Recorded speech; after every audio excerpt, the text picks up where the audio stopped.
Imagine a guy on a sinking fishing boat off Scotland's coast, fighting to survive as icy waves pull him under. But what if the real danger was his own ridiculous mistake?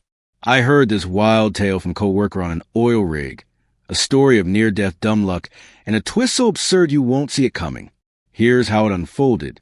Ever wonder what kind of guy survives a sinking ship only to nearly drown in his own stupidity?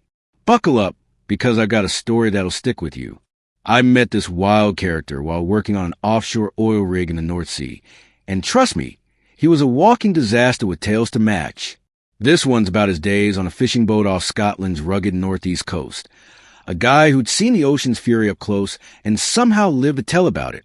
Back in his fishing days, he crewed a boat slicing through the icy waters near Scotland's edge. He wasn't new to this. Years at sea had toughened him up, or so you'd think.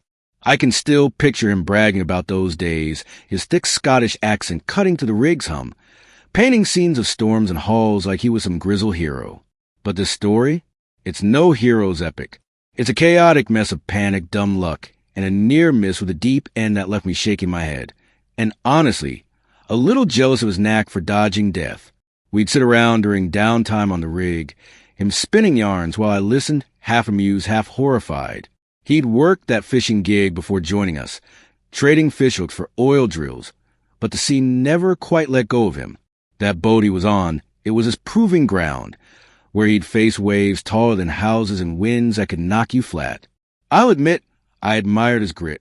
Me, I'd probably have curled up and cried. But this guy, he thrived on chaos, or at least stumbled through it. And this particular tale, the one I'm about to unpack, showed just how close he danced to the edge. Let's drift back to that fateful night when the North Sea turned on him, and his so-called experience got put to the ultimate test. What's it like to stare down a sinking ship with the ocean clawing at your heels? I heard a story that'll make your heart race and your jaw drop. It's about a guy I work with on an oil rig in the North Sea, a rough around the edge of Scot who'd seen his share of trouble.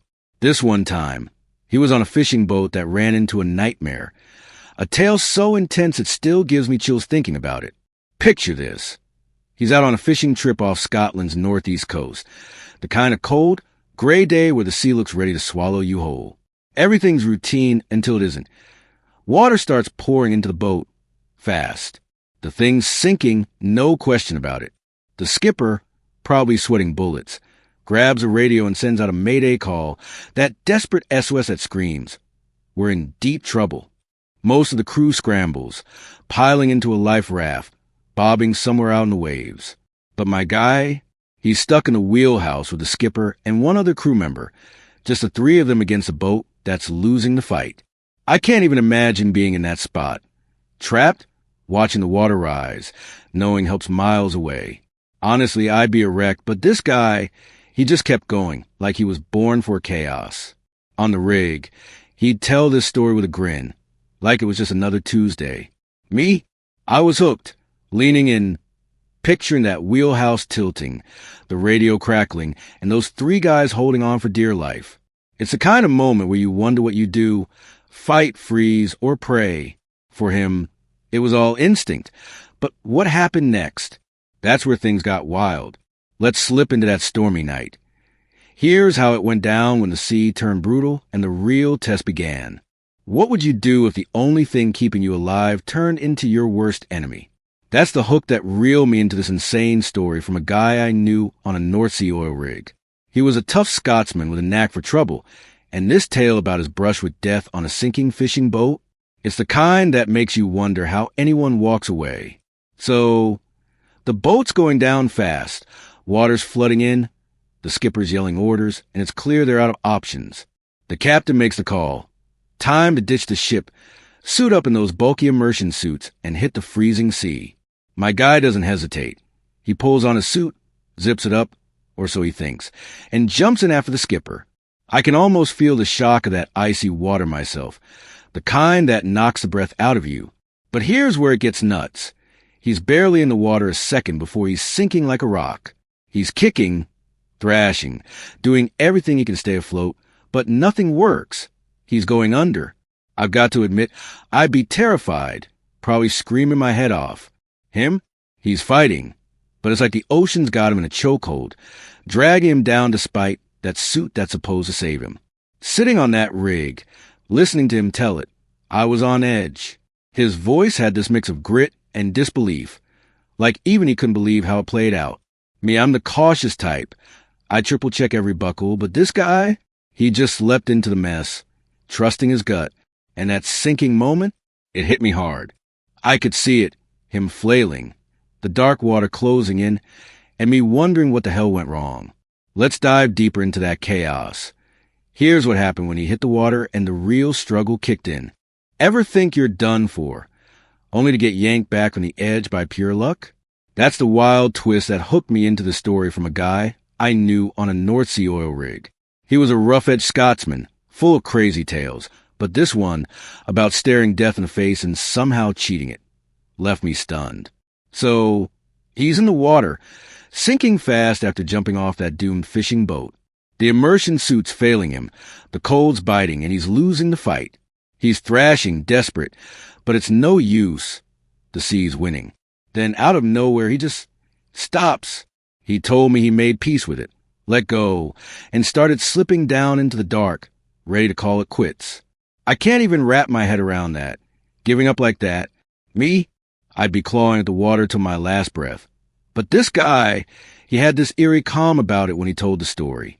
It's haunting. Honestly, imagining him sinking, thinking it's over. But here's the kicker. Just as he's fading into the abyss, a hand shoots down, grabs him, and hauls him back to the surface. A Norwegian Coast Guard diver. Talk about a guardian angel in a wetsuit. Spotted him and pulled him up. 1 second. He's a goner. The next, he's gasping air, alive. When he told me this on the rig, I was floored, half relieved, half laughing at the absurdity. I mean, I've had close calls, but nothing like that. It's the kind of thing that makes you wonder about fate, or at least about dumb luck keeping this guy around to drive me nuts on the job. Let's float back to that moment.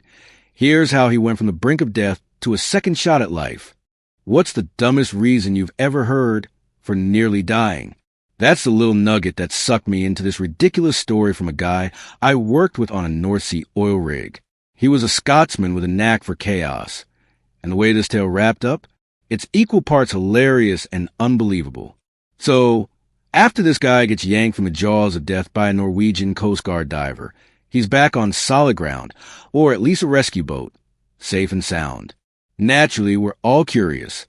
How'd he sink so fast in that immersion suit? You'd think it'd be some epic malfunction, right? Nope. He just looks at us, shrugs, and says, well, nobody told me to zip the damn thing up. I nearly choked laughing when he said it.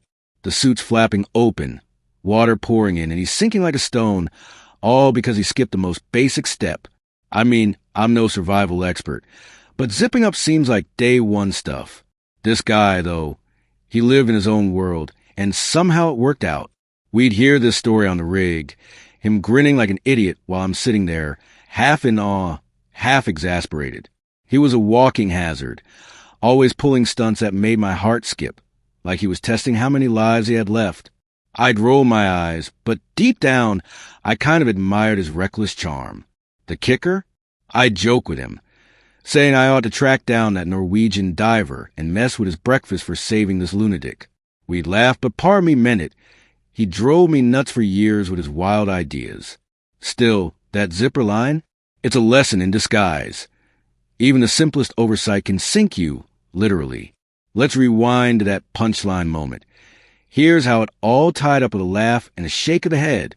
Here's the gist. A Scotsman on a sinking fishing boat faces chaos when water floods in, prompting a mayday call. Left in the wheelhouse, he dons immersion suit and jumps, only to sink. Turns out he didn't zip it up. After giving up, a Norwegian diver saves him. The lesson? Small oversights can cost you big, but luck or help might just pull you through. Next time you're rushing, double-check the basics. It could save your skin. Reflect on this. Preparation matters, even when life's stormy. Thanks for listening to my story. It's been a heavy one to share. I'm still figuring out what comes next, but having you here means a lot. If you connected with this, please hit that subscribe button for Life Reflections. I'd love to have you along for more real moments like this. Take care, everyone.